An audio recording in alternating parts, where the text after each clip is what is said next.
This is the afternoon shift. I'm Adam Lorenz. I'm Max Fuller. And we have a packed show coming up today. Max, tomorrow's a big day for Twins fans across the state. Pitchers and catchers report. Sure, yeah. Pitchers and catchers are reporting it is the dawn of spring training. And yes. Every team has a little bit of hope. Yes. During spring training, even the Twins. Yeah, and they should have some new hope. We got a new manager. Derek Shelton's coming in, and so there's some reasons for optimism, I would say. Sure. Yeah, hope springs eternal. Sure, why not? We'll ask Tom Schreier, editor of ZoneCoverage.com. That's right. Just a little bit here, about 10-15 minutes, if there is any reason to have hope. But I think every team has that little glimmer in their eyes in the beginning of the year. Yeah, even the Twins. You never know. You could go from worst to first. You never know. It kind of happens every year. It's happened in the NFL like 12 of the last 13 years. Crazier things have happened. Yes. Crazier things have happened. We'll see. Maybe the Twins can pull off a miracle of a season. We are re-upping our Black History Month segment from yesterday. We're going to redo it again today with two completely different people. This is going to be great. Yeah, it was a smash hit with the people out there. They called for more. The people's favorite segment, Black History Month Spotlight. Yes. So we'll do that again. And then we still can't quite get away from the ice. There was a huge press conference that happened earlier today with a number of local leaders, state senators, state representatives, council members. So we're going to be replaying that in full, and then we'll be talking about Voyageurs National Park, one of your favorite places. Yeah, it was voted the second park that exceeded the expectations the most of visitors. It's actually one of the least visited national parks in America. So I'm curious to hear about Voyageurs, and I know just reading the little article that I read about them, their reaction to that, they love that they're exceeding people's expectations. They're like, doubt us if you want. We know we got one of the best parks in the country. Yeah, were expectations low about Voyageurs National Park? I think it's probably just not one of those ones. Yeah. You're not going to it like it's Yosemite or something like that. Right. You're just kind of going to it. It's probably people that either just want to visit all the national parks in Minnesota or in the country, or just it's okay, sure, we'll go. I just don't think that the expectations are like up here like they are for some like Yellowstone or something like that. Sure, yeah. So we're excited to talk to that, and then these hats that you may have seen on protests and whatever, it's called Melt the Hat. They're these red hats that we're going to talk to Melt the Ice. Yes. Pardon me. We're going to be talking to the designer of these hats. Yeah, they've become not just a national sensation, not just a local sensation, an international sensation. People all around the world showing their support with the red knit caps, and there's some really cool history behind the inspiration as well. Yeah, I think we're going to learn some knitting patterns potentially to some crochet. Or sweet. I can't say I'm well versed in that. Terrible at that when we had to do that in class. It was it's a nightmare. I remember the teacher being like, nobody can go to recess until Max finishes his crochet. Nobody went to recess that day. Nobody went. No, it was bad. I'm not I can't. It's hard to do all of that stuff for me too. I'm not good. It's a lot. It's a lot going on. It's a lot. So, but we'll talk to the guy that's done all of this. And then North Dakota State, they were making some national news this week. They made the jump from FCS to FBS. Their head football coach, Tim Polasek, he's going to join the show at the end of the show today to talk about their move to the Mountain West and what that might mean for Coach PJ Fleck, who I just saw was ranked the most underrated coach in the Big Ten. Interesting. I don't really know what that means, but it's something. So sure. Is it going to help or hurt Minnesota football recruiting? North Dakota, they are a powerhouse. They're a dominant force. Hence the move up is because they've basically just been putting belts to butts on everybody for well over a decade now. That's right.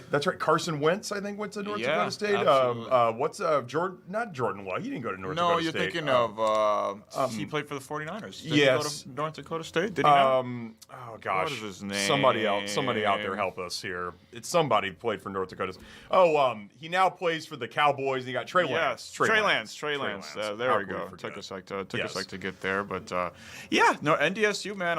There's a lot of people from North and South Dakota here in the Twin Cities in the greater metro area, and NDSU is kind of like I'd say probably outside of the Gophers, maybe the second most popular program in the state of Minnesota. Yeah, probably even above those Tommies. Yeah, their football program, it's down. Yeah. But they're just taking a page out of the Tommies playbook because this is what Tommies basketball did. Now they're Division I NCAA, and now they're eligible for the NCAA tournament. Sure. It's very similar what the two of them did. It is. Have you ever been to North Dakota before? I've not ever been to North Dakota. Neither have before, I. But I've heard it's beautiful. For South Dakota is beautiful. Yes. A lot of people like to poo-poo it, say that there's not a whole lot to do there, but I've heard it's just beautiful natural landscape there. The rolling hills and I've heard there's some glory to be had in North Dakota. I think South Dakota. I think most people just think of Mount Rushmore, and I'm not. I think that's South Dakota. South I think, Dakota. yeah. Mm-hmm. I think Paul Milgate has probably been to the Dakotas before. Paul, have you been to the Dakotas? I don't like when you call them the Dakotas. You don't like that? Separate it. No, you got to separate it. You got to separate. Is this for real? Yes, they don't like that. They don't like that. Oh, it's okay. Their own state. They don't like independent. that. They like, yeah, no, I have been to both of.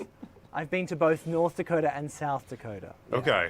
And like you said, Rushmore is in South Dakota. Yeah. So it's really nice. The Badlands in North Dakota, and I think it's Theodore Roosevelt National Park in North Dakota. Yeah, Pretty sure. I'm just still baffled why they would get offended at the Dakota. At They least don't somebody's talking about them. They don't want to Nobody be talks grouped, about they it don't- otherwise. They don't want to be grouped together. They want to be separated. They separated for a reason. They don't.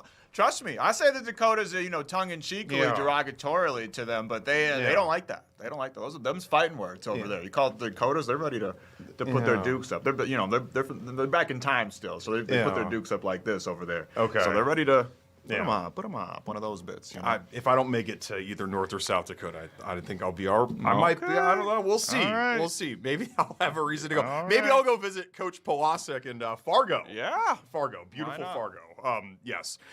Let's get into some of the news of the day. If you were paying attention to the news, there was a big hearing in D.C. U.S. Attorney General Pam Bondi.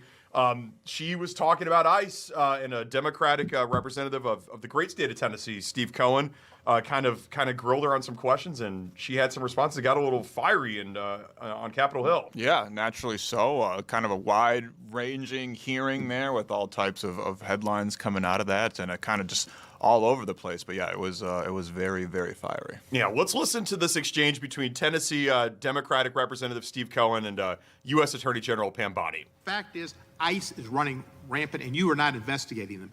When they killed Mr. Prete, and Ms. Good, that was an execution, and you did not investigate it. And you tried to investigate Ms. Good's widow, and you tried to investigate Mr. Prete. They were executed, like Kristi Noem executed her dog. And that was wrong. And you should investigate those people, and you should investigate anybody that uses a weapon, in federal official or not, for civil rights violations. I yield back the balance. Gentleman yields back his time. Madam Attorney General, anytime you need a break, just let us know. If not, we'll just keep going. The chair is now recognized for 5 minutes. Madam Attorney General, you're not allowed to exercise your constitutional rights in a way that tramples on someone else's, are you? No. No, you can't do that. I mean, you have a right to petition the government under the First Amendment. That doesn't mean you can come into this room and start screaming at Mr. Raskin or me or anybody else and disrupt a congressional hearing. You have a right to protest on the street, but that doesn't give you a right to go into the Capitol and disrupt Congress. Something these guys talk about every day. You can't do that. So when Don Lemon said that he was exercising his First Amendment free press rights, freedom of the press rights, that's not really accurate because he was trampling on other individuals' rights. Is that true? Chairman, we will always protect our churches and the freedom of religion. And yes, that's accurate. First right mentioned under the First Amendment, freedom of religion, freedom to practice your faith the way you think the good Lord wants you to, right? That's right, under the federal government. And isn't it true that Mr. Lemon met at a shopping center with the rioters who entered City's church in St. Paul, met with them prior to marching to the church? He did meet, and this is a pending case right now, so I will only stick to what is in the four corners of the unsealed indictment, if I could, Chairman. Yeah, I'm There's focused a lot more that will come out. But under the four corners of the indictment, yes, he did. They had an operation called Operation Pull-Up. They said they were gearing for a resistance. They met in a parking lot, and they caravanned to a church on a Sunday morning when people were worshiping together. And Mr. Lemon said that he live streamed before entering the church with the rioters. Didn't he say we're going to head to the operation? Didn't he say this he said this on camera, is that right? Yes, Chairman, Yeah. and more. That he was in Minnesota and that, as you said, they were gearing up for an operation. So you can't do that. This is why this is, I think, so important that this guy be held accountable, and I think why you guys have charged him and indicted him. There you heard Attorney General Pam Bondi. They were talking about a number of things, including that city's church protest that happened several weeks ago with Don Lemon, a highly publicized protest, and then ensuing arrest and all of that happened there. Yeah, I know they touched on the Epstein files and everything surrounding those as well. So I'm assuming if you want to see that full thing, you go to fox9.com or the Fox 9 YouTube. Yes, and it's all the Congress people there, including Pam, they're all drinking Deer Park water. It's my third favorite water brand in America. Wow, you have a top 3 favorite. I do. Arrowhead, California, #1, and then Ice Mountain, which you can get here in the state of Minnesota. Each bottle of Ice Mountain sourced in the state of Michigan. Wow. But they bring it in. It's great water. Deer Park, they have a number of different sourceries, but considering they're in D.C., that was probably from Virginia or Maryland, that water that they were drinking. The more you know. The more you know. The more you know. That's why we like hearing stuff from Capitol Hill, because I get to see the water updates. They're drinking some great water over in Italy, I'm sure, at the Olympics now. I bet they are. Let's look at the updated medal count here. The USA creeping up from where they were yesterday. 4 gold medals. Let's see this medal count table here, Paul. 4 gold medals, 11 total medals. That puts them in a tie for second. Don't pay those numbers to the left are a little misleading because USA, Italy, and Switzerland are all tied for gold medals there. But all right, America. We're inching. It's still early. Yeah, for sure. I saw that we got a speed skating medal in the men's final. Yep. And a freestyle skiing medal with the women's moguls. I don't know what that is, but it sounds pretty dang cool. So shout out to them for bringing home some gold. And it looks like there's figure skating going on right now as well. The ice dance. The ice dance. So yeah, still lots of Olympics to go. I still think we got about 11 days of Olympics worth to go. I know the U.S. women's hockey team kicked some butt yesterday against Team Canada. They'll play Italy on Friday in the quarterfinals. Super exciting there. I think the United States men's team tomorrow. They play what, like Latvia, I think. Yeah, I was gonna say Estonia, somewhere random like that.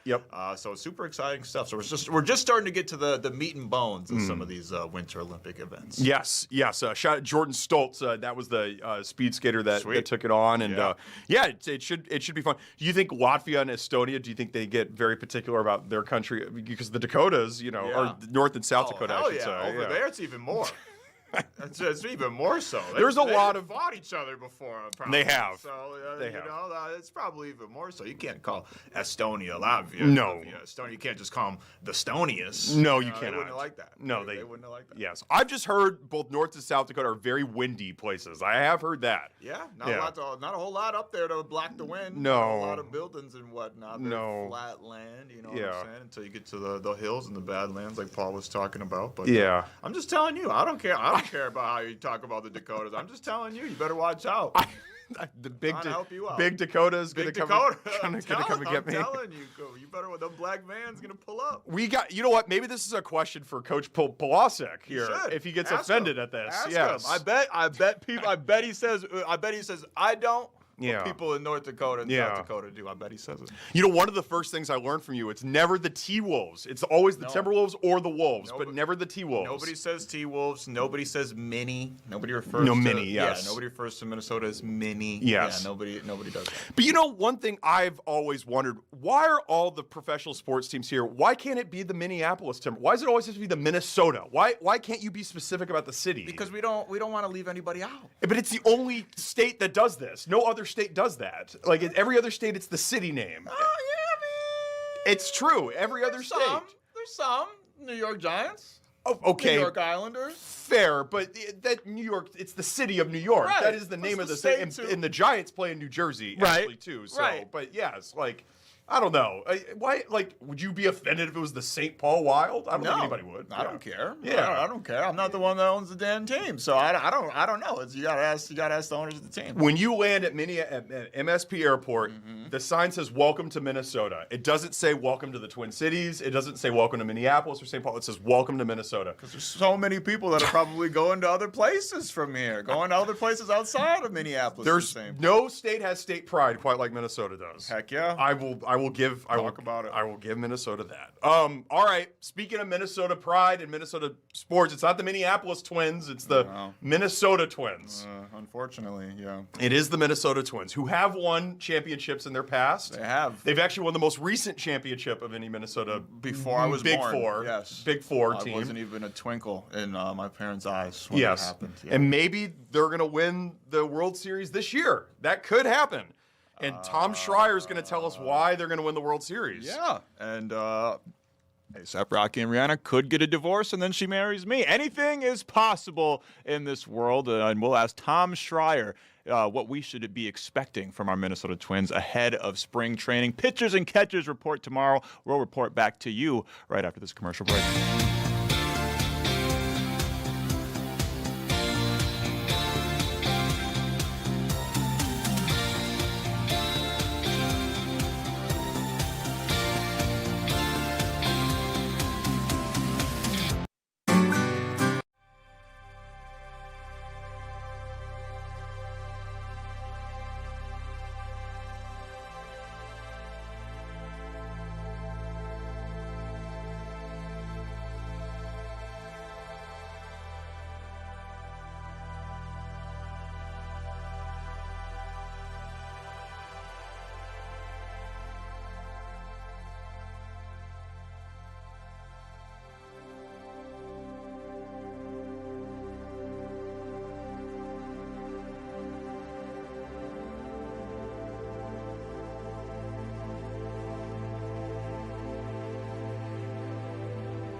Big day for the Twins tomorrow.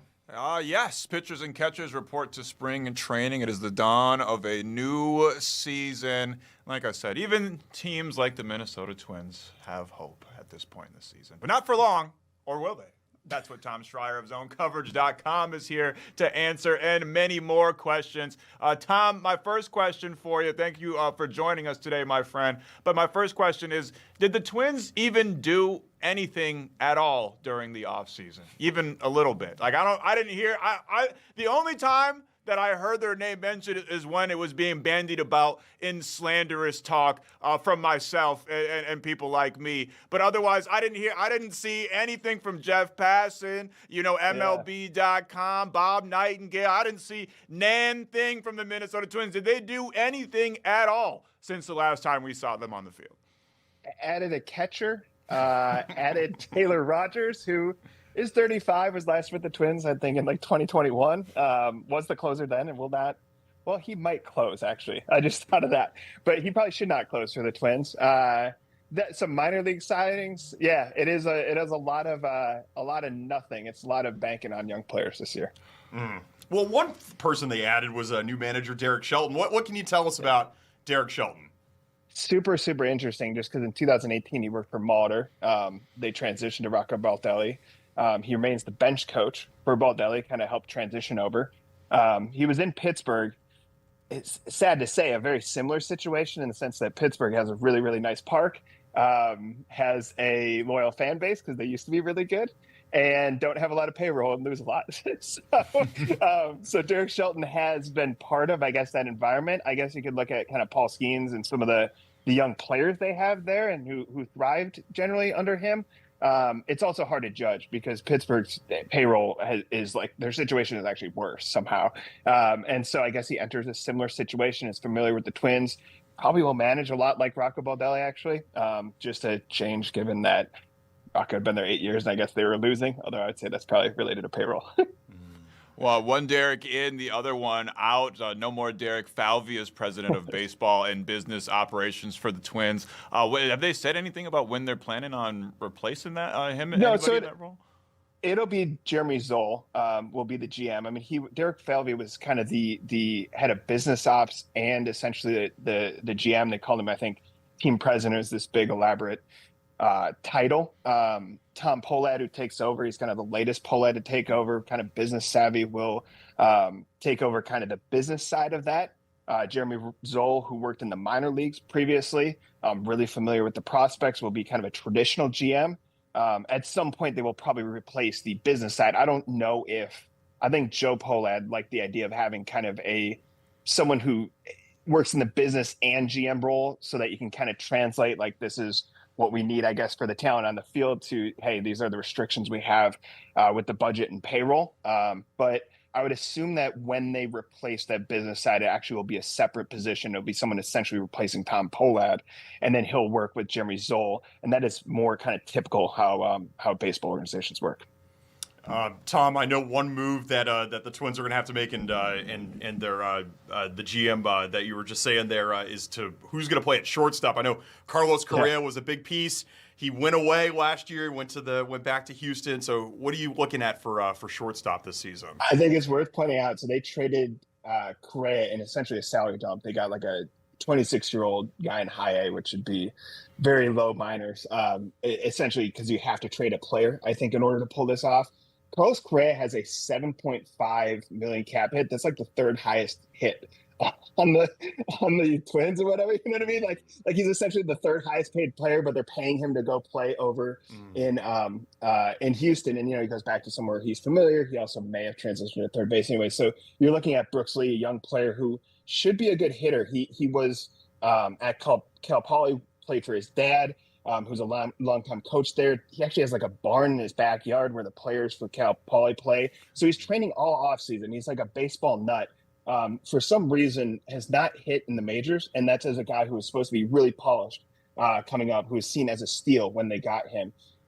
So it sounds weird, will essentially have to hit well enough to justify kind of defense or the lack of defense at shortstop. Otherwise, you're looking at Kalen Culpepper, a big-time prospect, who I don't think will be ready coming out of spring training. Although people will see him there in Fort Myers, but I think midway through the season will eventually take over at shortstop. Tom, now I'm going to blow your mind here. I'm going to reveal something about myself that you may not know. Oh, no. I'm a little pessimistic about these Twins. I'm a little cynical about these Twins. I know it's shocking. I can see literally your forehead just about to pop off because your mind is being blown right now. Just put it back on. Put it back on for a sec. Because I know I'm not the only one, Tom. Would you say right now, ahead of spring training, at this very moment, that this is – because I would personally that this is the lowest fan interest has been in this baseball team in your lifetime? Yeah, so, I mean, the way I see it, right, you have like a $160 million payroll in 2023. That is in line with teams in kind of a city the size of Minneapolis, a market like Minnesota, have, and of course, kind of break the curse, if you will, sweep in Toronto, come up short against Houston, like a true contender. And then they slashed the payroll by 30 million. And the way I saw it, in 2022, they were actually close to being a similar team that looked like a playoff team collapsed. And then they collapsed in 24. And I think it's literally just like a lack of depth. Like, you just have to get through 162 games. You need like an army of players in order to do that. That's why there's a 40-man roster. That's why there's prospects. That's why that's all kind of managed internally by someone like Jeremy Zoll. So, they collapse, and people obviously get frustrated with that. With the payroll / with the bad year in 24, cancel season tickets. Now you can't watch the Twins on TV, and they actually got blacked out one of these years. So you have to pay individually now to watch Twins games. All this is driving away interest. I think the way I quantify it, because again, I'm just trying to be like kind of technical here, is that they have an $118 million payroll. That is with Correa's $7 million on there. That is less than Pittsburgh, which we were talking about, that cheap team, Milwaukee. The Athletics, who don't really have a home, they're in Sacramento. The Cincinnati Reds, and then even teams like Kansas City is at 180. That's a huge jump. Seattle, 180. Baltimore, 180. Texas, you get up into kind of some of these bigger markets, it's into 200 million. And then you look at like the Dodgers and the Mets and the Yankees, they're 300, Dodgers 400 million.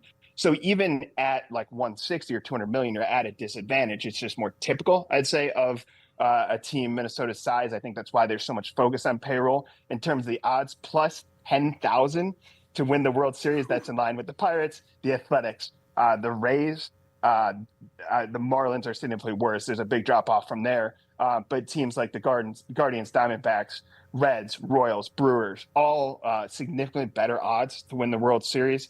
It's funny, like the sports books have them at about 74 wins. Fangraphs, which is more analytical, kind of sabermetrics and whatnot, is about 80 wins. Regardless, that is why there's not a lot of fan interest, is that like the payroll is directly related to kind of projections in terms of wins. No one really wants to watch a 74-win team unless you're a casual fan who just wants to go buy a ticket that day, right? Spend some time outside, get a hot dog, beer, which is great. But if you are a diehard fan, someone like me who's like tracking, pitching changes and knows who's on the 40-man roster sitting in AAA or whatever, disappointing given that you're not far removed from success in the playoffs. Tom, what's the rationale behind that low payroll? Is this just the ownership group not really wanting to pony up and spend? Because I think it's easy for casual fans to say, oh, well, the Dodgers and the Yankees and whatever, they just have more resources. And maybe they do, but they also, the Dodgers have an ownership group that really does invest in that on-field product, and they're making their money back 5, 6, 7, 8 times fold. Do you think the Twins could be doing more to invest in their on-field product from the ownership perspective? The ownership is saying they've accumulated $500 million in debt. Now that they haven't told us how, and they haven't opened up the books, right? This is reporting. This is something that they've told people. For most teams, and why even like St. Louis has cut back, which the Cardinals typically are a really successful small market team, is that they'll say, hey, we're losing TV revenue, that the cable bundle is coming undone, that we have to sell individual packages. That's actually through MLB.com, so like through the league. The difference with the Yankees, the Mets, LA, it is the size of those cities, right? But it is also, they have their own TV deals. This is one of the few leagues, I think the only one, that doesn't share revenue as extensively, I should say, TV revenue as extensively as you'd see in basketball, football, and hockey. And so the cable bundle is going to affect all sports except for football, because obviously football is over broadcast. But the best teams have kind of capitalized on this and said, hey, we have our own TV deal. We're in big cities. We have a lot of support. We're going to get into that. I mean, there's a discrepancy even between the Yankees and the Dodgers. The Yankees are $330 million, again, a lot of big payroll. Dodgers are $400 million. The Mets have actually surpassed the Yankees, $370 million on their payroll. The other teams are Toronto, which would be like the 5th largest U.S. city. Philadelphia, a huge sports market, that's above $300 million. You get into like San Diego and Boston are more 250. So there is a huge discrepancy. The other thing the Dodgers have done is capitalize on the Japanese market, right? With Ohtani, they're deferring. I don't know how they're allowed to do this, to be honest. They're like deferring the money on his contract to like kind of manipulate their payroll, and then you bring in viewership from Japan, obviously huge market if it's Tokyo or beyond. But what I think my contention is the Twins could compete at 160, 200. That's kind of where Seattle was last year. Seattle was one of the best teams, competed with Toronto. I thought they could have come out of the AL in the right circumstances. Yeah. So basically, there is no logic behind it. There is no logic behind it. It is to save money. They're just trying to save money, and they're just trying to be cheap. And we're just trying to have hope, which is why we bring beautiful minds like yours onto our show. Thanks for joining us today, Tom. You're the man. Yeah. Hopefully, if the Twins are going to win, it's pitching based. That's the only hope there, is that they have a good rotation, have to fill out the bullpen, have to win like the Cleveland Guardians typically win. Gross. Thanks, Tom. Thanks. Tom's saying, the Mariners could do it. The Mariners made it all the way to the ALCS. I mean, they were right there. Yeah. They were literally, I think they lost in 6 games. They were right there to make the World Series. But you got to spend money. You got to spend money. You got to spend the dough. Yeah, and the Twins don't want to spend the money. So it is what it is. All right, it's February. It's Black History Month. We're going to do part 2 of our spotlight on 2 people that you may not know about. Absolutely. So we're going to shine a little Black History Month spotlight in just a little bit. Stick with us right here.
Black History Month. We are running back a segment that we debuted yesterday. Yeah, we're probably the only show in the Twin Cities that has 2 black hosts. So honestly, genuinely, probably in the tri-state area. I don't think they got. Let me tell you, I don't think they got shows with 2 black hosts in either of the Dakotas.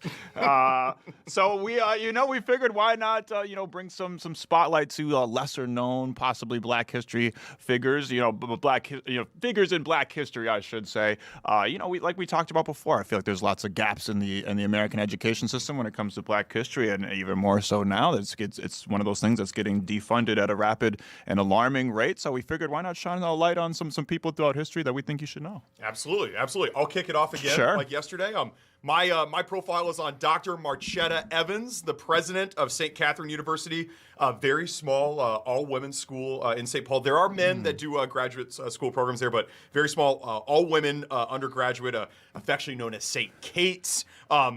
She is the first black president of St. Kate's, the first one ever, and it's just an incredible thing. She's a native of Alabama, attended the University of Alabama, has gotten 4 degrees from Bama. Wow. She graduated undergrad there in 1981. She saw 2 football titles under legendary coach Bear Bryant, which got me thinking about when did Alabama football get integrated? So 1970, meaning that if Dr. Evans graduated from Alabama in 1981, she would have grown up in Alabama in the 1960s, and you just think about all the things that she would have experienced as a child growing up in the segregated South in the 1960s, and those experiences that have ultimately shaped her and taken her to this position of being the first black president in St. Kate's history.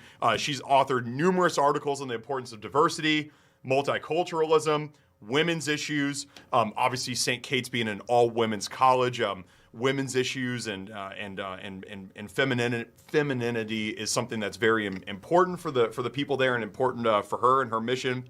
She's worked alongside USAID with educators and counselors on literary initiatives, and most of all, she's just a great person to talk to. I've had the pleasure of speaking with her on the phone once, and she's just a very lovely person and a great leader for St. Kate's. I didn't really know much about St. Kate's before talking to her. Every time I would go pay a visit to our friends at Cecil's Deli. St. Kate's is literally right across the street, their campus there. Yeah. And we drive past, and it's a beautiful campus with a beautiful arch and everything, and it got me thinking about them, and it's great to meet her, and she is a true Black leader and pioneer here in the Twin Cities, and doing great work for all the women at St. Catherine University. Wow. Yeah. I had no idea. Yes. Yeah. Dr. Marchetta Evans, go look her up. She is absolutely fantastic, and like I said, doing so much good stuff here in the Twin Cities for the advancement of people of color in an area,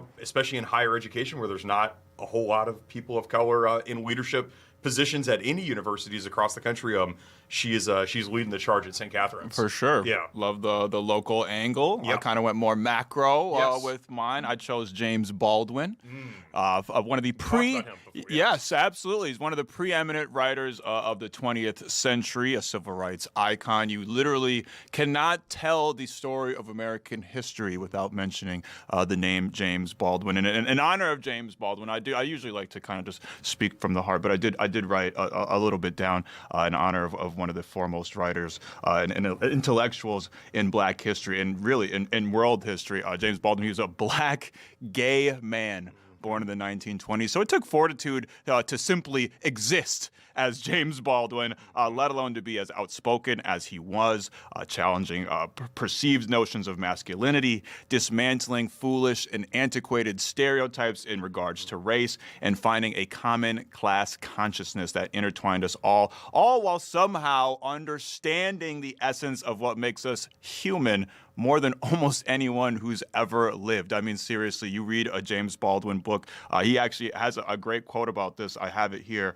He says, "You think your pain and your heartbreak are unprecedented in the history of the world, but then you read." And that's exactly how you feel reading a James Baldwin book. I remember reading one of his books, The Fire Next Time, and the first time I read it, it was like I felt like he pulled it out of my brain, you know, like, and it was written in the early '60s, late '50s, a collection of essays, and it really felt like genuinely like he had just pulled it right out of my brain. It's incredible that the way that he was able to understand the essence of humanity. He turned that empathy and understanding and combined it with his reverence for the prosaic written word, and he made timeless works such as Go Tell It on the Mountain, The Fire Next Time, and Giovanni's Room, which are all, I mean, quintessential American novels. Again, you can't tell the story of American history, especially the story of American literature history, without talking about James Baldwin. But his activism reached far beyond the page. I mean, this is a guy that walked the walk and talked the talk at the same damn time. He lectured all across the country, including in the South. And like I said, he was born in New York, so he had a unique vantage point for someone at that time, that he was able to kind of see what, you know, the less insidious, more kind of hidden, inconspicuous forms of racism of the North, you know, that we kind of, the micro racisms that we kind of experience every day now. And he got to see that and juxtapose it with the more in-your-face, explicit racism of the South, and kind of find, you know, that common ground and what is similar and what is different about that. So he went around the country lecturing, analyzing, critiquing racism, advocating for human equality. And seriously, if you ever have a second, anybody out there, go on YouTube and listen to this man talk. Like, his cadence, his voice, they're instantly captivating. His words just reflect a deep understanding. You could hear this hint of pain in his voice, even when he's smiling, even when he's being wry. You can hear this hint of pain, but it's that shared pain that kind of connects all of us throughout humanity. You know, all 8 billion of us. And he debated, you know, conservative intellectuals like a guy like William F. Buckley. He was the preeminent conservative intellectual at the time, and eviscerated his racist viewpoints so bad that it's considered one of the most influential debates in American history. It was broadcast on the BBC live and later on American televisions all across the country. I mean, this is a guy, he even debated Malcolm X, a fellow civil rights leader, and it's incredible. They actually have the audio of that. Two of the brightest intellectual minds of the civil rights era debating, and they have the audio of it.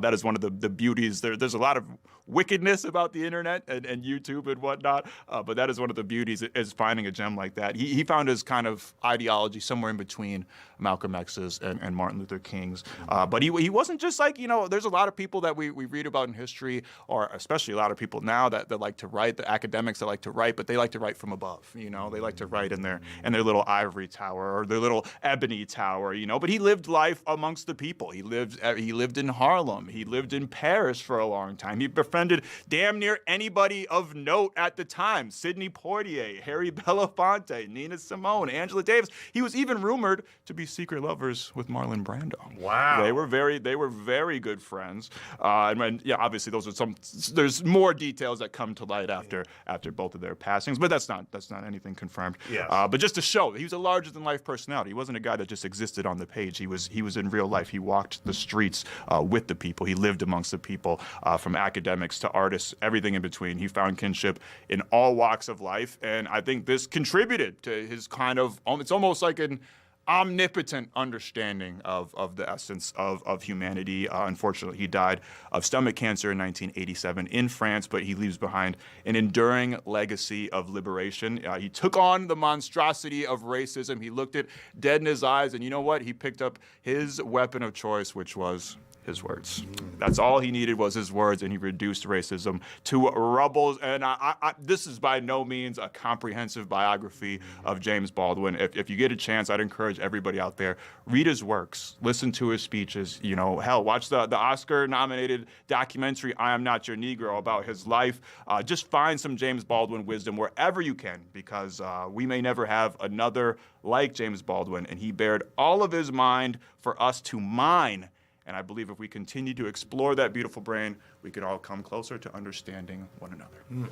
Very well said. And Thank you. I know he's a close hero of yours, really. Absolutely, yes. for sure. Like I said, like it was finding someone that understood me on that level. I mean, just that quote comes to life. There's another one right here. It was books that taught me that the things that tormented me most were the very things that connected me with all the people who are alive or who had ever been alive. So it's just like you're thinking, man, nobody's ever felt the way that I've felt. I'm thinking all these things. Nobody's ever been as mad as I've been, and nobody's ever been as heartbroken as I've been. And then you read James Baldwin, and you're like, no, this guy understands me. Even though we never met each other, even though we never will meet each other, even though he existed decades before I ever even was born, or I was even thought of, before my parents were even born. This is a guy that understood me. He understood us all, and that's why he has such an enduring and lasting legacy. And I think he should be a hero to all of us. Absolutely. That was very well said, and I think certainly somebody that you don't hear about, like you said, sure. Growing up, and this was a larger than life figure, one of the biggest writers and scholars. It's truly a shame that his works are not required reading, because seriously, there's a lot to be learned from the things that he wrote and the things that he said. Yeah. James Baldwin. That was great. We'll run this back again, and shout out to all the people out there that are making progress for Black people all across the United States, both past and present. For sure. And we're celebrating Black History in this month of February, Black History Month. Absolutely. There's Black history happening every day, past, present, in the future. There's Black history being made right now that we'll celebrate sometime down the road. But in the meantime, we're going to go to commercial break, and we'll be right back here on the afternoon shift.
continues to be front and center of all the news headlines here until the story really goes away. I'm not sure if it's going to go away anytime soon here. Yeah, hopefully what Walls said a couple of days ago, he said he's expecting a drawdown in days, not weeks, not months.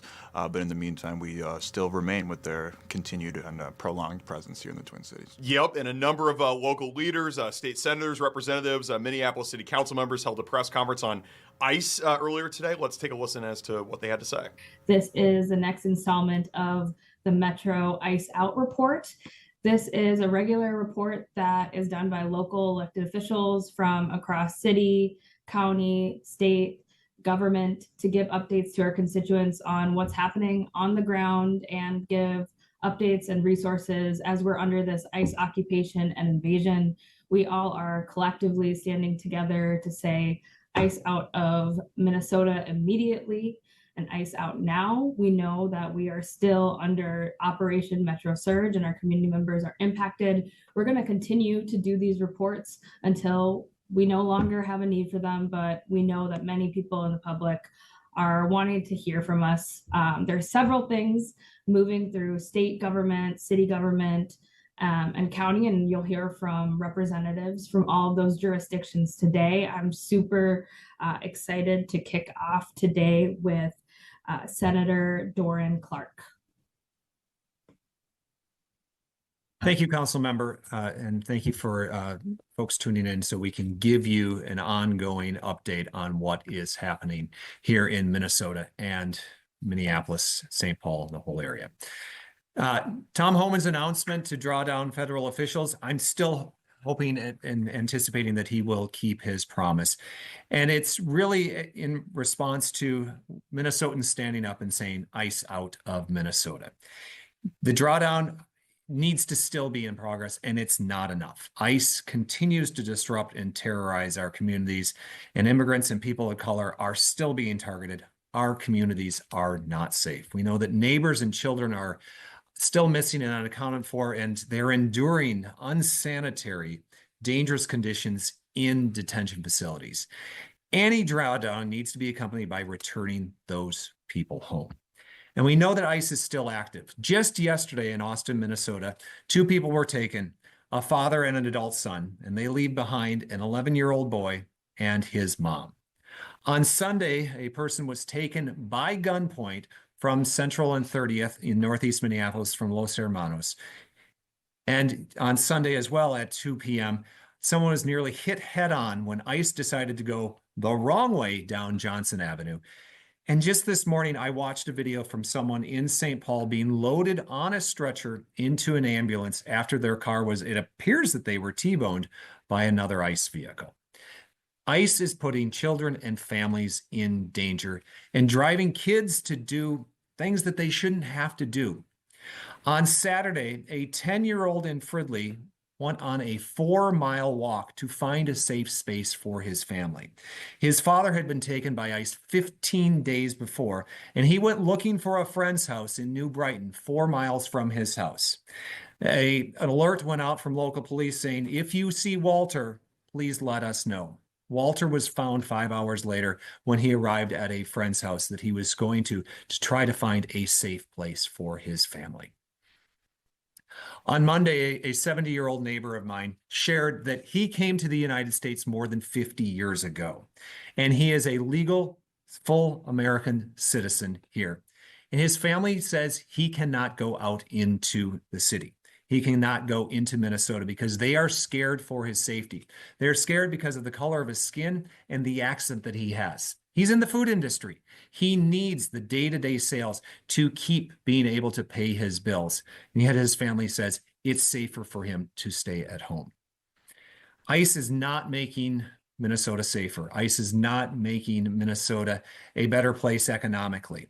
ICE needs to leave, and we need to keep sharing these stories that we are experiencing day in and day out in Minnesota. Thank you. Thank you so much, Senator Clark. Next, we will go to Representative Sidney Jordan, who has been on the ground and is planning on leading the way this session with some key legislation. Welcome. Thanks, Oreen. Hi, everyone. My name is Sidney Jordan. I use she, her pronouns. and I'm proud to represent the people of Northeast Minneapolis and Southeast Como in the Minnesota House of Representatives. In the House, I am the DFL co-chair for education policy. So surprising, probably no one, I'm very interested in how our students can be best supported in school. And we are hearing that students are not okay.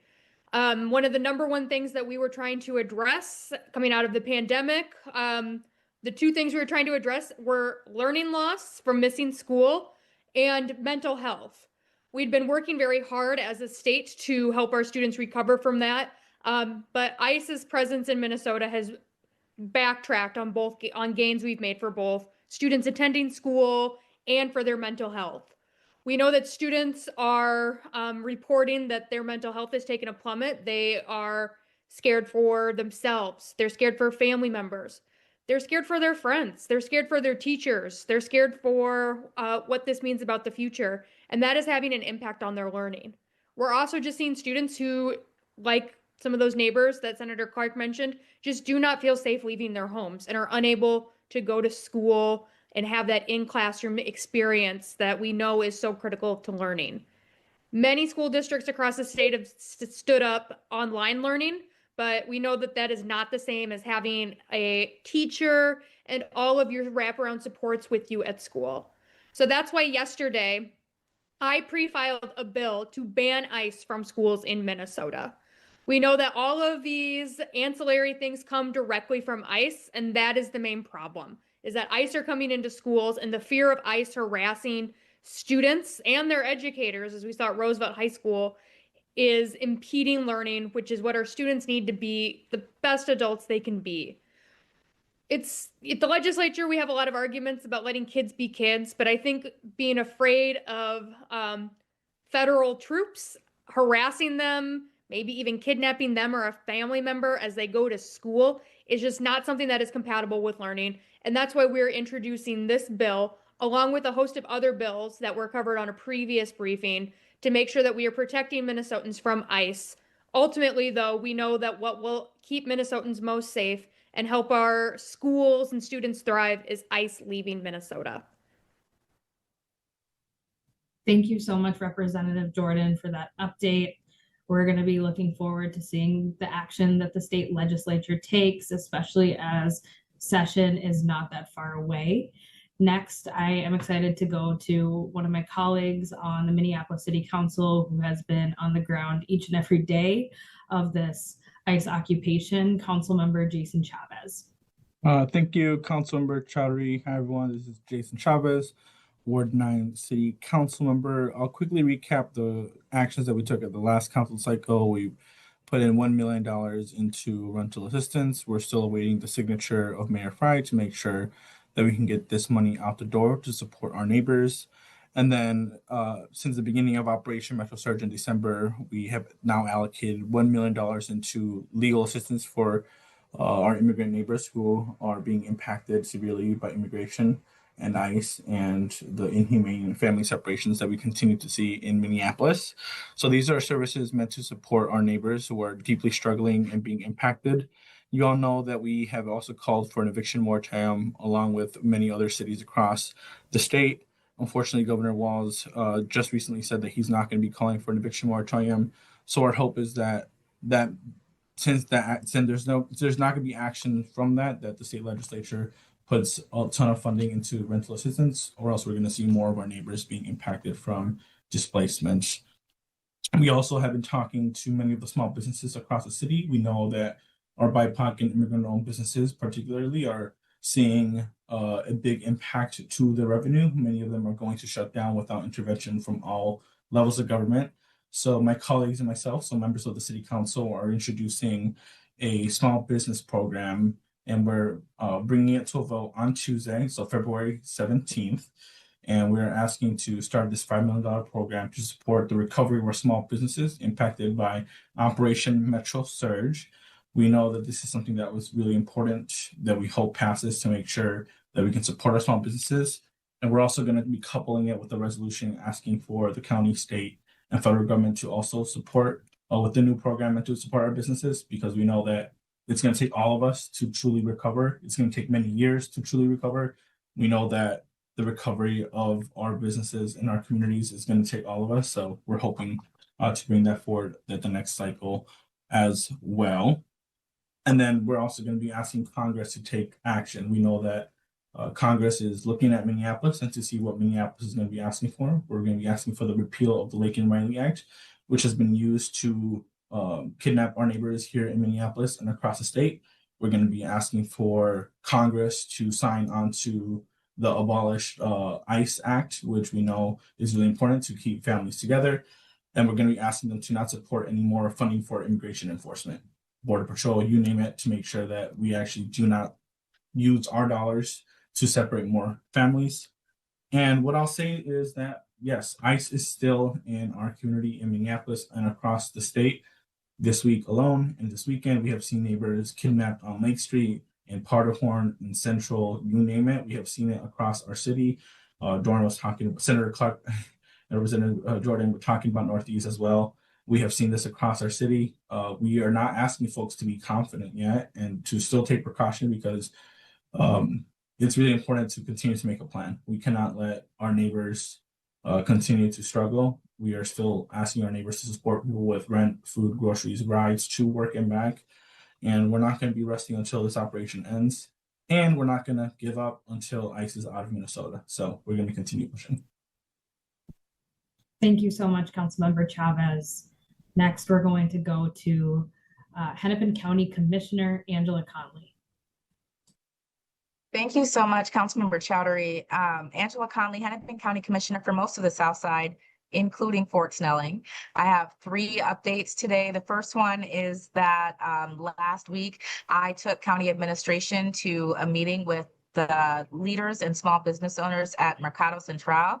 There is a devastating economic impact to to this occupation that we are under right now, a devastating economic impact to our small businesses. And so I am appreciative of the action that the city council, Councilmember Chavez just spoke about, the $5 million to go to small businesses. The county is looking right now, especially after that meeting we had with the business owners at Mercado Central, on how we can contribute and how much. So conversations are already happening between the county and the city, and it's all along Lake Street. What we're seeing to small businesses can have long-lasting, devastating impacts on their livelihoods, because not only are people not showing up to work, but there's not the business, there's not the traffic there anymore. And so we have long-standing immigrant-owned businesses who are actively having conversations about closure. And that is the last thing that we want to see happen. And that means that all of our government entities need to work together to keep these businesses alive. And so that's what we're doing. We have another meeting scheduled with the good folks at the Midtown Global Market further west on Lake Street to get a feel for what's happening. The county has met with businesses on the north side and northeast Minneapolis as well. So we are getting a landscape of what small business impacts look like throughout the county, and then sort of looking at ways that we can pull together financial resources to help support them. The second update I have is just what I have been up to. So I had a meeting with Tom Homan about ending ICE operations in Minnesota immediately. That was precluded by a letter that was written by myself, Chair Fernando, and Commissioner Heather Edelson. We asked for a meeting to reiterate that ICE needs to leave and get out. What I heard from Mr. Homan was that was also his goal. But again, we can't believe anything that we have not seen. And so a drawdown isn't enough. I can tell you this, just this morning, I saw very tinted out trucks with out-of-state plates. I know ICE is still very present in our community. A fun fact about District 4 is that I do represent Fort Snelling. And so I got a chance. I asked Mr. Homan if I could tour the detention facility at Whipple. It's exactly what people are describing it. I don't want anyone there. It's not a humane space, and I want it closed. And I was very clear during my tour that the detention center at Whipple needs to be shut down.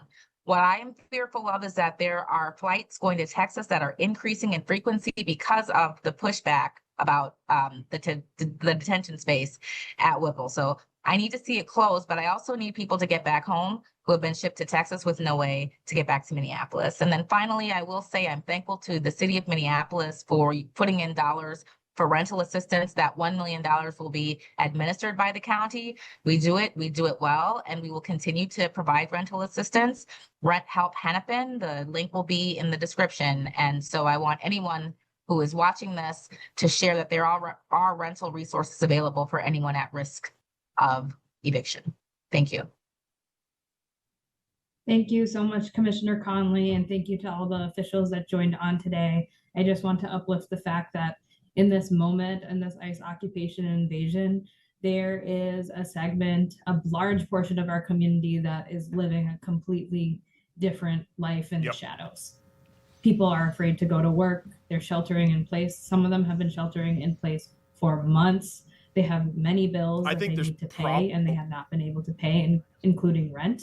And that's why that rental assistance and any other type of assistance from government is going to be key. Even after the surge ends, we're going to be in years and years of recovery, and it's going to be the work of local government and state government to come together to ensure that we recover and that our community members, especially our Black, Brown, Indigenous community members, are supported. I've heard several stories from community members who have reached out. They have lost their partner due to ICE detention, and it's themselves and their children that they need to take care of. They're struggling to get basic groceries. They used to be able to go to their job safely. Now they're not able to. In some cases, they are still going to work, but their workplace is so impacted that making payroll for them is difficult. And that's a bit affecting their ability to just live their lives, to have a place to live that is safe. The other thing that I wanted to highlight to community members is here in downtown in our Government Plaza campus, there has been an increased level of ICE presence. Just the other day, there were 6 Wagoneers parked on a bike lane on parking that was designated for police detail that was not supposed to be there because there was unfortunately a meeting with Tom Homan held here at City Hall, and that scares surrounding community members. It scares our city staff. We have seen ICE agents just yesterday in the Hennepin County Government Building. They took a young man, and it caused a lot of chaos and fear, and several community members, and I'll speak for myself as an elected official, I'm deeply concerned by the collaboration that we're seeing from the Hennepin County Sheriff's Office. And I hope that there is an answer to that. And I hope that there is a change. Forming a perimeter and allowing ICE to create chaos in our government buildings is something that I certainly can't stand for. And so those will be things that we will continue to raise as elected officials and want our community to be aware. I also just want to say everyone is being asked to do way more than they should ever have to do. And the reality is the drawdown, the so-called drawdown hasn't occurred. And we want to see a full drawdown. We want to see no ICE in our communities. And even after that, community members are going to need to step up in their mutual aid networks to make sure that everyone is okay, everyone is safe. Our next city council meeting is going to be a meeting of our super committee of the whole on February 17th. That starts at 9:30 a.m. There will be several items related to the ICE occupation and invasion there that I encourage community members to join. We are also going to be discussing a liquor license renewal of a couple of hotels where community members have flagged to us their concern over the fact that there may be ICE agents at hotels, and that has created a level of public safety issues. And the city council regularly has committee meetings on licenses to ask about public safety concerns, to investigate, to learn more, because we want to make sure if we're granting a license that community members are safe. And so there will be a public comment period about that available to community members that same day. Our next Metro ICE Out report is going to be on Friday, February 13th. at noon. We're going to do this Monday, Wednesday, Friday until we don't have to do this anymore. There's going to be several different elected officials from different levels of government that come on each time to give updates and share as things evolve here on the ground in Minneapolis and in Minnesota. Thank you so much for tuning in today. You just heard it right there from the council member. They're holding these ICE out reports every Monday, Wednesday, and Friday until they said that they don't have to do them anymore. Right. We heard from them on Monday. We replayed that earlier this week. That's right. I'm assuming that we'll probably hear from them again on Friday as well. Yes, we will. Yes, we will. So more to come with the ongoing situation with ICE. We're going to transition to Voyageurs National Park coming up next and talking to Claudine Arndt, who's with the park. They were just named the what was it now? Number 2 among 10 parks that best exceeded visitors' expectations. Yeah, Voyageurs National Park is underrated, but they like it that way. Keep doubting them. And keep doubting us here on the afternoon shift. We'll be right back after this commercial.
We've been talking about Voyageurs National Park all day, setting up this interview. One of the most underrated national parks in the country. Yeah, I think it was a recent poll, a recent study, if you will, was kind of looking at national parks, and it said this it was ranked second in terms of national parks that exceeded visitors' expectations. Yes. Joining us now from Voyageurs National Park.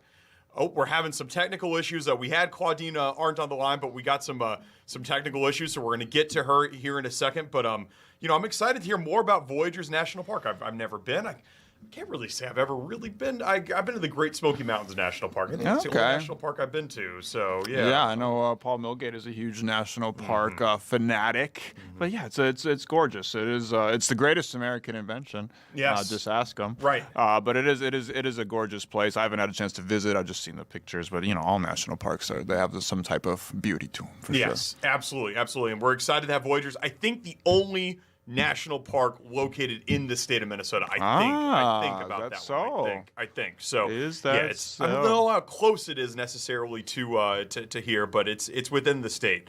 So again, we're just waiting for Claudine Arndt to join us here from Voyageurs National Park. one of the most underrated national parks as voted on by people. And researchers were examining the quote Paris syndrome unquote, which is kind of like a psychological phrase that was coined in the 80s after, because tourists tend to go to a city like Paris with these dreamy ideals, expecting the most grandiose possible spectacle and visual. And then they get there. I think Paris is beautiful, but you might have had too high of expectations. So this research was looking at the Paris syndrome across national parks, and it said that Voyagers was ranked second in terms of exceeding visitors' expectations. Yeah, well, we're excited to talk to Claudine Arndt about this with Voyagers National Park, and she is with us now. What's going on, Claudine? How are you? Hey, I'm good. How are you guys doing? We're great. Thank you for joining us. Is it fair to call Voyagers underrated, like Max and I have been talking about? Yeah, I think so. It's such a hidden gem, and I'm amazed at how many people I talk to that have from Minnesota that have never been to Voyagers National Park and maybe even had no idea that we have a national park, which kind of blows my mind. I've been lucky enough to grow up going to Voyagers National Park every single year of my life, and so it's just kind of been a part of who I am. And I heard that neither one of you have been to the park yet. That is true. I've lived here my whole life. I'm ashamed. I'm ashamed to admit it, Claudine. I'm ashamed. No shame. We'll get you up there. Well, first, and I'm excited to get up there eventually because it's exceeding everybody's expectations. Just asked that study. What is it about Voyagers that you think exceeds visitors' expectations? What makes it special? It's a really unique national park. When you think of other national parks and some of the national parks that made that list of like the Paris syndrome list, it's just really unique for a few reasons. Number one, it's a water-based park, which is pretty unusual for national parks. So the park spans 218,000 acres and 40% of that is water. So more than a third of the park is water. And it consists mainly of like 4 big interconnected lakes, Rainy, Cabotogama, Namakan, and Sandpoint lakes. But then within Voyagers, there are also interior lakes. So lakes that you can only get to if you hike into them as well. So lots and lots of expansive water. It also has boreal forest, which is pretty cool. And then it has some of the darkest skies in the Midwest as well. Voyagers is an international dark sky park, a certification that the park has. And together with the Boundary Waters Wilderness Area, it forms one of the darkest regions on the planet. Wow. So for anyone who's into astrotourism, that was a new term to me, but astrotourism is what it sounds like. It's astronomy tourism. So people who are really into stargazing or looking at the planets, gazing into the Milky Way, following the Northern Lights, it's like one of the premier destinations to do that. And see, now you got me started, right? So now I can just like keep talking. Yeah, we love it. Voyagers has some of the oldest rocks on the planet that are like 2.8 billion years old, like half the age of the Earth. And they're just stunning. A lot of people have been to the North Shore. Have both of you been to the North Shore? Yes, I have been to the North Shore. Of Oahu. Yeah. I have not been to the North Shore of Minnesota, though, no.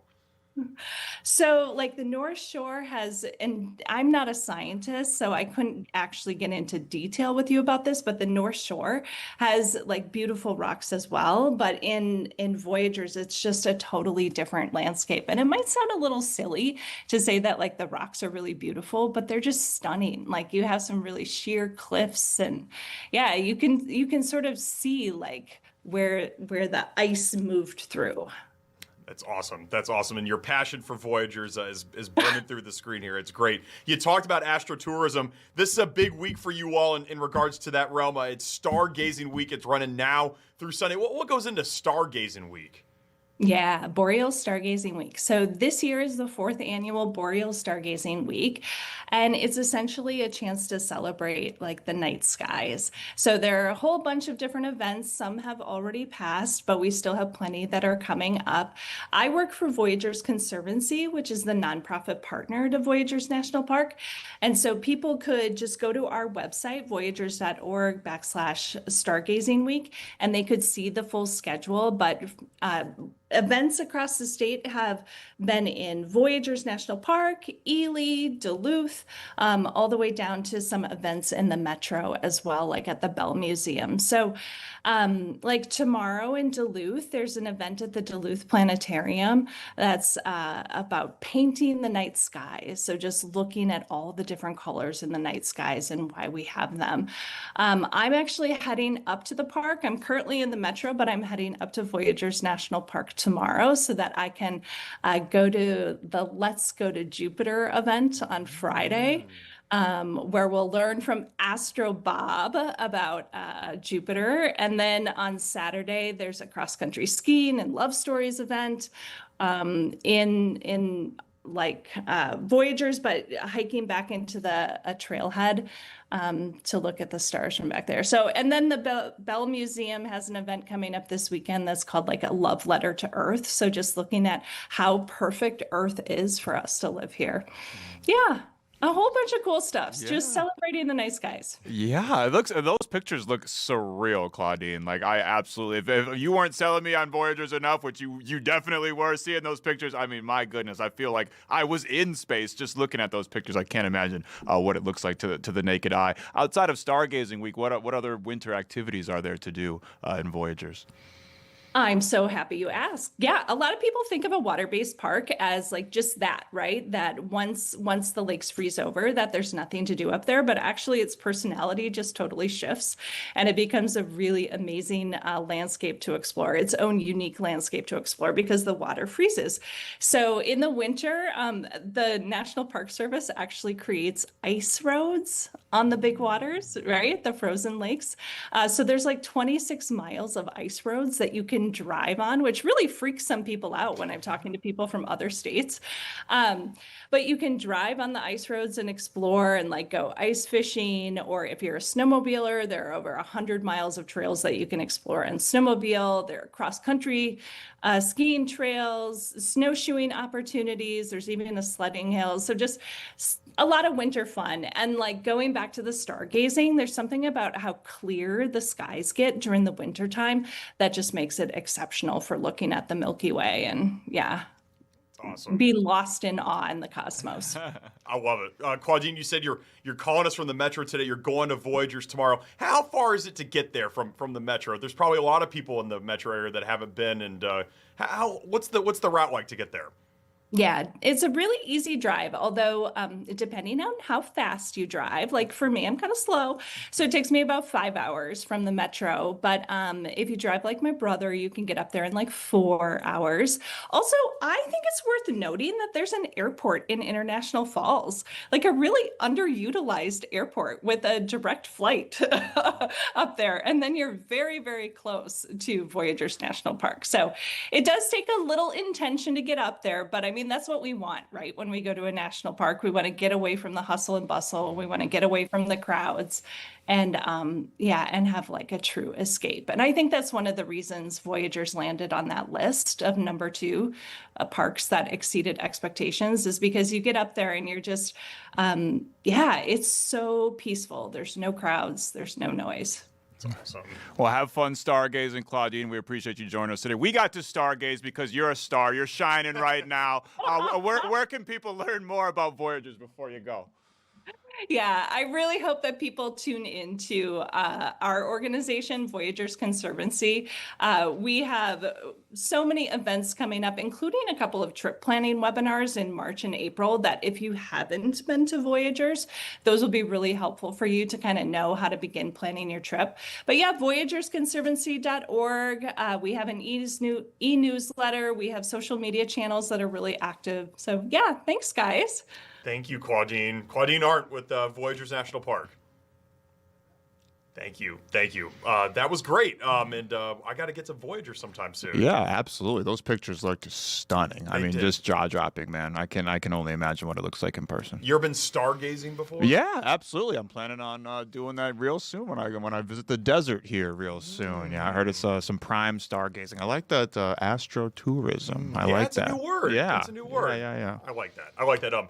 We're learning new words. We're about to learn maybe how to knit or crochet or make a hat. Yeah, somehow, some way. Potentially. Paul Neary, you may have seen these viral red melt the ice hats. You've seen these hats around. Yeah, absolutely. I got one. It just can't fit on my head. You sure? It can fit on your head. It just can't fit with the Yeah, hair. right. It'll mess up the fro. Yes. Yeah. Paul Neary, maybe you'll make a hat that'll fit you today. Maybe. Paul Neary coming up next.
New things today. We've been learning new words, learning about new national parks, and now we're learning about a new hobby, knitting, crocheting, a new hat that's been going viral. Knitting against the man, knitting for a cause, knitting to fight the power. Yes, absolutely. Paul Neary is doing that. He's a St. Louis Park man. He owns a yarn shop called Needle and Skein. Ooh, I'm not the owner. I am just a very happy employee. Gila Mishal is the owner. Not just an employee, though, a real star employee that's made something that might be going in the Smithsonian Museum here soon. Oh, yeah. Well, we'll see. Hopefully. That'd be rad. Could you tell the people, what is that's in your hands?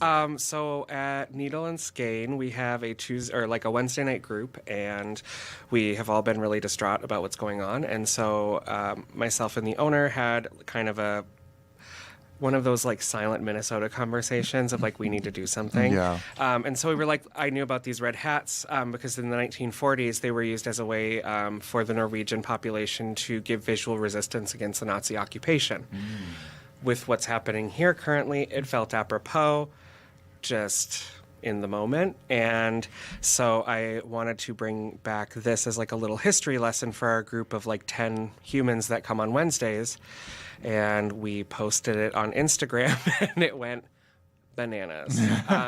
So before I even had the pattern finished, the post had gone viral. And so we posted it early. And as of this morning, we've raised $720,000. Wow. $5 at a time. That's incredible. So it's this wonderful little red hat. And it's basically a paying homage to, like I said, that Norwegian protest hat, which ironically in 1942 got banned. So they all started wearing Santa hats like the petty Norwegians that we are. Passive-aggressive protest. Listen, it's not passive-aggressive. It's quiet. It's staunch. Right. I like that. I'm not even Norwegian. I just like to take it in. Now, it feels redundant now after you just said that it went viral, but what kind of was the initial reaction from the local community and the knitting community? Because when I was looking this up, man, there's like Reddit, like knitting against fascism and whatnot. Like, I'm like, I didn't know y'all got down like that in the knitting community. So what was kind of the reaction locally and within the knitting community? Well, it's kind, and I hate to be that person, but it's kind of an IYKYK, right? So, crafting as an art of resistance has existed for a very long time. This is not a new thing or anything. I did not invent any wheels here. Right. The 1940s as an example, rouge bonnet as an example, even previous that. In the 1940s, there was also, and in the 20s, there was a form of knitting called either illusion knitting or a couple other terms for it, where when you tilt fabric a certain direction, you can read a message in it, but when you look at it regularly, it just looks like stripes. And women would use those as ways to transfer messages across borders to different countries. So we've always been here. You were here for the pink hats, right? Just a few years ago, 2016, those went viral. It's knitting as resistance has existed for a long time. During the World Wars even, we had whole books and groups of humans getting together to make socks for soldiers across seas, et cetera, et cetera. So we've been here. We're just like chilling at home. You mentioned rouge bonnet. Yeah. Who was that a person? No, what is that about? The French Revolution red hats. Okay. Yeah. Tell me more. What are those all about? So red has existed as a color of revolution for a long time. And during the French Revolution, they wore what was called the rouge bonnet, which was just a red hat. It's a similar situation, red hat of resistance. Okay. Yeah, you see them all over. Like if you're in Paris and stuff, you see them all over. Mostly those are Americans that are wearing them, but yeah, but it was definitely. They said I saw Les Miserables. Right. I'm wearing my rouge bonnet. And now I know it wasn't just these red hats haven't just been popular here locally, but just talk us through kind of like your reaction to seeing it go viral and seeing it. From what I've read, you've been seeing people wearing them all around the world, right? It was wild because right after you guys called, someone walked in the door and they were like, "Do you mind if we film?" It was Norwegian news. Wow. So it's been really bananas because I, again, just thought it was going to be like our little group of 10. And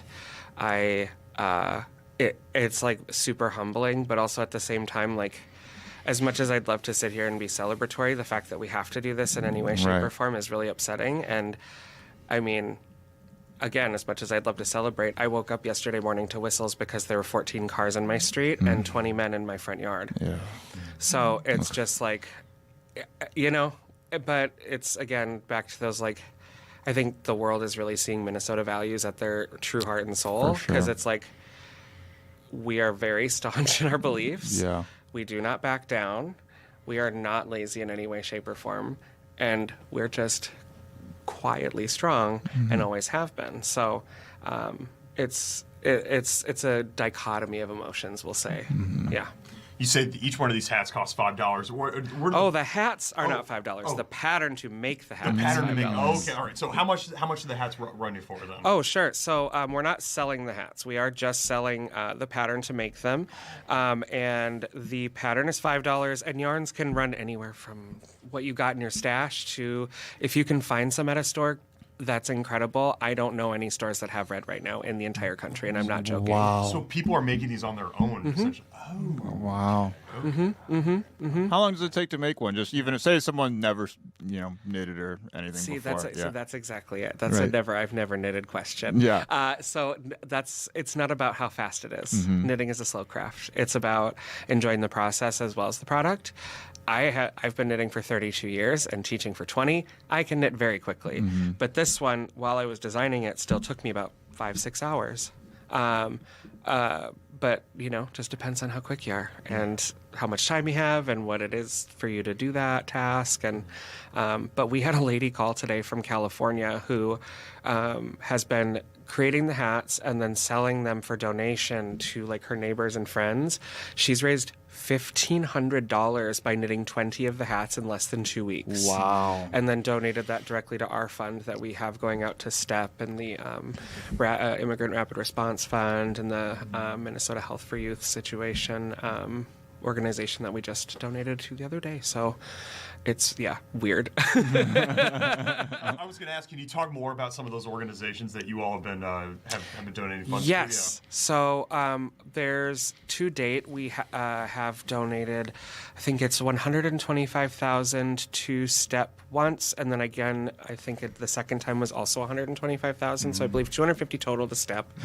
They are we wanted to stay in our backyard first. Obviously we're a St. Louis Park shop, and that neighborhood is really close to Uptown, and all those folks are just having rent safety issues, and that's where that money is really focused. And then we gave, I think it was $125,000 to the Minneapolis Women's Club. They have an Immigrant Rapid Response Fund, which goes to a whole variety of things, but is focusing on housing right now from what we understood at that moment. I know their list kind of changes on a daily basis based on needs. And then a Minnesota health organization that's focused on youth and teens. And you can actually go to @Needle and Skein on Instagram or @YarnCult. And we're posting all the time kind of where we're sending that money. We're focusing on those organizations because, as you know, discretion's really important. Yeah. And this isn't just for knitters either, by the way. We also have a crochet pattern, so don't worry, guys. We got you. My really good friend Sarah Sward was literally sitting there watching me design this and goes, I kind of want to figure out if I can make a knit one. And I was like, write it down, write it down, write it down. So if you knit or crochet, you are covered, okay? Look at that. Okay, say, off the back of that, say you don't knit or crochet, but still want to help. How can people help? Sure. So you can go to payhip.com/shop Needle and Skein, all one word, all spelled out. There's a bunch of different ways you can either purchase the pattern there for knit or crochet, or there's just a donation link as well that goes directly to the funds. And essentially, whenever the money is able to be freed into accounts, I don't know how all that works. That's not it's above my pay grade. We collect that money and then send it to whichever organization locally is most in need at that moment. And we just don't know when it's going to stop. So we're just doing what we can with what we've got at the moment. I mean, we're a staff of 5, so it's the phone was ringing off the hook, and we can't keep red yarn in the store for more than an hour. So that's incredible. It's nuts. Can you elaborate on the Minnesota Quiet? What exactly is that phrase, man? I'm completely oblivious. What is that? Oh, sure. So, sure. Oh, yeah, you bet. Okay. Tell me you don't know Minnesota. You got your Vikings t-shirt on. I'm not even from here, and I can do it. Okay? Where are you from? All over. I grew up all over. Yeah. So I'm not from here. The Minnesota Quiet, this is where I found home. So I do consider it home. Yeah. The Minnesota Quiet, it's something that there's a quiet intensity about people here because we're all really strong-willed, and a lot of us are, we don't need the we just want to go. We just want to go home and have a nice fire and maybe go to the lake this weekend and who's making marges? Right. Yeah, margaritas. Oh, margarita, brother. I use it marges. Marge. Who's making I think marges? it's called a marg. You call them Marge? That's what they say in Marge? You could do Marge or Marg. Oh. Did I pick? I don't know. My bad. Listen, Keep going, maybe all it's right. just our friend group. I don't know. It's one of those things that may have stuck around for long enough that it's become part of the vernacular. Yeah. But yeah, we just aren't the same. It's not I've lived on both coasts. I lived in New York City. I've lived in Los Angeles. I've lived a whole bunch of places, and there's a quiet intensity here, and we're very staunch in our beliefs. And regardless, at this point, clearly, political divisiveness has gone completely to the wayside. Keep in mind, we are still the only state that voted blue in the Reagan election, so we are quite blue here. Yeah. But all of those barriers have become quite transparent at this moment because so many folks are far more focused on helping their neighbors because it's truly terrifying. So. Yeah. It's absolutely a bipartisan thing. We've been talking. It's been like, I mean, I'm seeing this is the most diverse movement that I've seen, and like maybe ever in my life. I'm seeing rich people. I'm seeing old, poor people. I'm seeing young people, old people, black people. Let's all call different. it what it is, though, because this has been happening for years. But at the same time, when you see people that aren't of color being put in these situations because they've now lost the proximity to their whiteness by stepping in front of people that don't necessarily agree with their belief systems and have been weaponized in that way, it's really easy for you to see yourself in that situation. Now, that's very unfortunate that is the reason why we've come to this place, because we were just doing this 2 years ago. Right. And that's why we were able to community gather so quickly, is because we just had this. That was a dress rehearsal, it seems. And it's like, it's really cool. At the same time, it's like, I'm glad we're all here. Yeah. Right. Catch up. Right. Y'all. Right. So right. Luckily, we don't have as much of a problem with that here, but it's. I'm glad the wake up call is happening. I'm sad that this is how it had to happen. Yeah, me too. It's really unfortunate. Because we've been saying it was going to happen. Yeah. Yeah, for sure. Been saying coming soon to a theater I love near that you. SNL skit that just saw. Yeah. She's like the mom who comes out as not being a Oh, Trump yes. fan anymore. Yeah, You have to go watch it. It's really so good. funny. It's really funny. It's good. Can you tell us more about your shop? Because Sure. everything that you're wearing right now, like that seems so cozy. Like, can you actually go to the shop and buy something? I know you can't buy the hat, but can you go buy something? Yeah. Well, you can come take a class to learn how to make things. So I'm one of the lead teachers, and I teach all the more advanced knitting classes and the sweater classes and the beginning classes.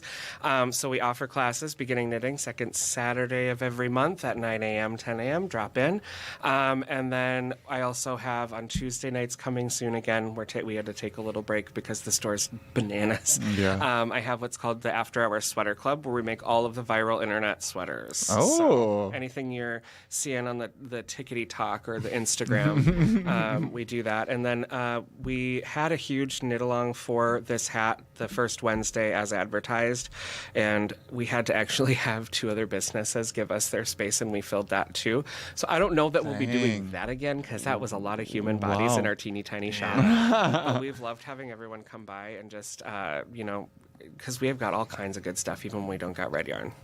Yeah. Trust me, we'll help you find something nice. Paul, you're uniting yarn. You're uniting people. You're doing it all. Stop. You're quiet. I always say I just show up and smile a lot. Okay? Well, we really appreciate the work that you're doing, and we appreciate you for joining the show. What's next? I am listen, I have more red hats to make. No, actually keep an eye out, because in 1942 they banned the red hats and they started wearing Santa hats, Yeah. So just, those might be appearing. So For sure. Just keep an eye out. Ho, ho, ho. And the next thing, that's going to the Smithsonian Museum in Washington, D.C., right? Maybe. Or We'll is see. Is that a secret? I don't know. No, it was funny. Someone from another interview was like, you need to make sure you hang on to that, because the original pink hat is in the Smithsonian. And I said, no one's ever touching this hat again. And now it's here in Studio 9. We have a little piece of history right here. I know, it's legendary, and the historic mind behind it. Oh God! No, that's aggressive. See, that's the Minnesota quiet. I don't need any of that. This is a testament to the community. I just wrote some stuff down on paper, and the community went ham with it. Like that's where the no. I just wrote some stuff down. You're very humble, Paul Neary. We appreciate you. Thank you very much. Thanks for joining the show, man. Thank Of course. We are gonna talk a little football coming up next. Yeah, NDSU, they're moving on up like the Jeffersons. That's right. Not necessarily to the east side, but to the Mountain West side. Yeah, there you go. Yes. Yeah, That's my alma mater. Wait, what? I went to NDSU. North Dakota Oh, State no University. way! Yeah. Okay, we have a question for you before we let you. See, leave here. no, go ahead, ask him. Listen, I'm not from here. Is it cool to call it the Dakotas? Are you fine with that? Stop. See? That's what I told him. What's It's wrong utter with me? disgust. This has been really fun. Yeah, that's what I'm talking about. I told him. I said, go ahead and ask somebody from Listen. there. Go ahead and ask somebody from there. We don't He do thought I that. was overblowing it. We don't do No. Maybe we don't do that. What's wrong with that? I don't think I need to say more. We don't do that. See, look at it. Where are you from? I was born in Los Angeles, but I've been. Okay. So you must know everything about Hollywood, right? No, I don't. Go Yeah, there. exactly. So you don't go to the Dakotas. Well, I've never been. Do you to see either what's one of the happening? Dakotas. He's trying to gaslight me. He is. This He is. baloney. He's trying to weasel his way out of it. I told him. I said, go ahead, man. I said, go ahead and ask somebody from North or Sir, South I'm not Dakota. buying what you're selling right now. More to come. But the people are buying the red hat, and they're buying the afternoon shift. More to come in just a second. That was the.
North and South Dakota talk on the afternoon shift today. I wasn't expecting this. Lots of representation. The afternoon shift, we like to keep our eyes on the Twin Cities in Minnesota, but North Dakota, South Dakota, Wisconsin, where it's all part of the family. It's all part of the family, including our friends at North Dakota State up there in Fargo. Big moment for the football program. They just jumped from FCS to FBS. Joining us now is their head football coach, Tim Polasek. Coach, welcome to the afternoon shift. How are you? Yeah, I appreciate it. Thanks for having us on. Thank you for joining us. Hey, why don't you ask him the question? I was going to lead with that. There we go. Coach, before we get into this Mountain West debate and discussion, I got a question for you. Is it offensive to say the Dakotas? Do you guys, is that wrong? Not to me, because I have family members on my wife's side in both states, and we take a lot of pride out here with North Dakota. Okay, we don't oftentimes like being associated with South Dakota, but for me personally, family in both states, you do not offend me. See, I try to tell him, Coach. You don't call it the Dakota. You don't lump it together. You wouldn't just say the Bloods and the Crips. Okay, it's not that intense. You know what I'm saying? But it's like North Dakota, South Dakota, right? Yeah, it ain't no the Dakotas. It's just too much of a generalization. But Tim, we're not here to talk about semantics. We're here to talk about the NDSU football program moving on up. Could you just tell us what that process was like? Like, take us behind the scenes. How long has this been in the works, and what kind of went into it? Yeah, I mean, obviously, with our success, there's always been some rumors that have floated around our program. Maybe some small discussions here and there. But honestly, over the course of the last 3 weeks, I would say from an administrative side of things, things started picking up where this kind of was trending, and or had a chance. And then, getting the news over the weekend and those things, we're awfully grateful. We're very humbled. I want to say a special thank you to our former players and all of our support for getting us in this position. But we're excited, man, and we're going to attack this thing full speed ahead. Yeah, Coach, I know one of the biggest things about making that jump from FCS to FBS, there's a 2-year probationary period where you can't participate in any postseason play that includes the college football playoff. I know you all are petitioning for immediate access to postseason play. How's that coming along? Because we want to see the Bison in the mix for the Mountain West championship game, and who knows, maybe even the college football playoff. It's not coach speak. Right now, my job is to set a calendar to lead the football team, to continue to set expectations that allow us to win the day. And so I'm not really part of those conversations. Our guys are going to be excited regardless. And I don't mean, it's a great question. It's just one of those things right now. We're focused on getting better day to day. We're in the middle of our 2027 recruiting, and I can't personally wait to get back down in the Twin Cities, Minnesota, Chicago, the upper Midwest, and get started on this thing. Omaha, carrying a different brand. The Mountain West Conference is strong. This has got a storied history in this league. Beautiful destination places. We're pumped up about that. But as far as the conversations go, whether we'll be in a bowl game or in contention, we've got to focus on going 1-0. Coach, you just mentioned it, that the Mountain West has a storied history. You're joining the likes of Air Force, UTEP, Hawaii, Nevada, New Mexico, all types of different really historic programs. How do you guys like and feel about your fit in the Mountain West? Well, I think regionally it's a really good fit. I mean, when I say rumors, this has kind of been coming up, whether the move up or not. Hey, Coach, what league would you like to be in? I've got a little bit of a strong passion towards the Mountain West because I've spent 3 years there when I was at Wyoming. And I always even at Wyoming, Coach Bowl, the former coach here at North Dakota State, we'd have conversations and I was always kind of like, man, NDSU would be a really good fit here. And so I've just kind of always felt that way personally. But I think you look at institutions and being like-minded, from that standpoint, it's a natural fit. And then from a travel standpoint, I think it fits more than, heading east. And so we're excited about that. And going to Hawaii ain't bad either. Yes. No, sir. Yeah, San Diego. We've got more. We've got more wives that are very interested now. Is the wife's trip going to be to Hawaii? San Diego State, add that one to the list too. That's Heck going to be a nice place to go. Coach, a notable example of a program that went from FCS to FBS is, of course, James Madison with Coach Kurt Signetti. He ended up leaving JMU and going to Indiana, and then they won the national title. Do you think that North Dakota State could, or maybe the better question is there a blueprint for what you all are trying to do? Are you all trying to model somebody else that's done this move, or are you all just trying to do the best that the Bison can do? Well, we're most certainly going to research and use anybody that we can to gain knowledge on the transition. But we feel like we have a lot of people that have been at North Dakota State that have moved up. Craig Bowl, Chris Kleinman, Matt Entz are going to be 3 resources that I can lean on just as far as, okay, FCS compared to FBS, what are the differences? But I do want to fall back on something. We've had a lot of success in our FBS games. I believe we've won 9 of our 14 matchups. And, we've been successful winning championships at the FCS level. And so I think our blueprint and what we value and what we see as important in winning football games is going to be on track. But, there are some things that I got to get caught up on as far as travel. How do we position our guys to get good night's sleep, wake up, and be ready to go for games? I mean, that's kind of the thing that I'm investigating the most. Coach, you talked about it. This has kind of been something that's been bubbling on the surface for a while. Rumors here and there, where there's smoke, where there's fire. What has kind of been the fan reaction and the media reaction to this move? Well, the media reaction, it's interesting. I appreciate that question. Our media here does such an outstanding job locally covering us, getting information out there for us, on social media and locally. They're super excited. We've got several people in our media that have covered us for a decade plus or a couple decades. And so they're ecstatic. Everything that I've encountered from the fan base and the alumni base, The Bison Football Players Association has been nothing but positive, and there's been a new energy and a spirit, but we're going to need that. We're going to need them, as we kick off our new campaign, Climb the Mountain. We're going to need as many Bison supporters as possible to help support that. And we want to play with at least 12,000 season ticket holders. And we're off to a good start. We've got a lot of energy towards that campaign. Coach, going along with that campaign, it's obviously a new era in college football with NIL and whatnot. How does this move maybe help you all and position yourself to get better players? You talked about the recruiting there. Do you think that this opens up some more doors? That you say you're excited to get here to the Twin Cities. Do you think you might have more access to players here, top caliber players, because of this move? Well, I think this. If you look at it from a P6 standpoint, to the west of us is Wyoming, to the southeast of us is Northern Illinois, and then we got, Tulsa and Tulane kind of lingering down there along with Missouri State. So within that footprint, the immediate footprint, I like our chances in recruiting if we stay humble and hungry. I do think that from an NIL standpoint, that's important.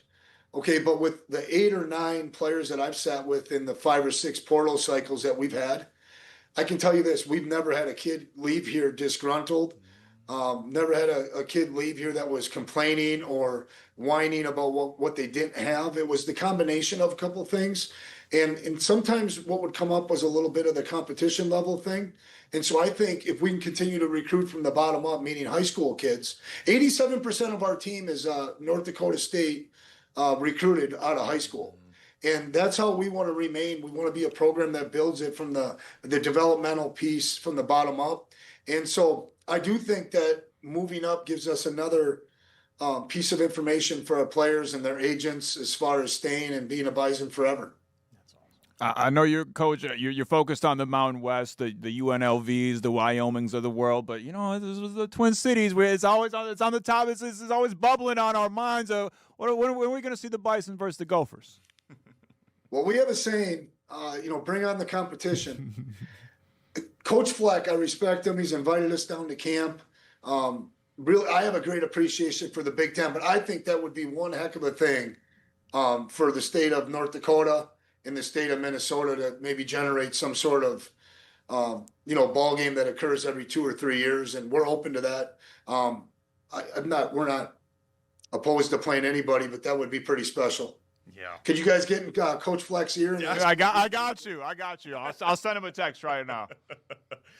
Coach, one more thing. You mentioned all the success that you've had at the FCS level. You won the national championship just 2 years ago on the FCS level, and that's just absolutely fantastic.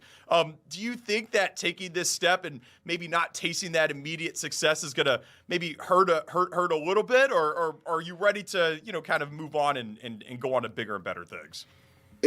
That's a good question. It's interesting. I've had a couple stops. This is my 3rd time back to North Dakota State. That's how much this place means to myself and Jill. And at some of these other places, the national title wasn't always at the forefront. We're at North Dakota State, we never talk about it because it's on everybody's minds. And so we're going to embrace, the small victories along the ways. We're going to embrace the obvious opportunity to try to go 1-0 each week. But as we get into November and we're playing connected football, we know now we have a chance to remember that great month as far as positioning yourself for bigger and better bowl games, for potential championship games in the Mountain West. And we're going to move those things way up the ladder as far as the importance of that. That's awesome.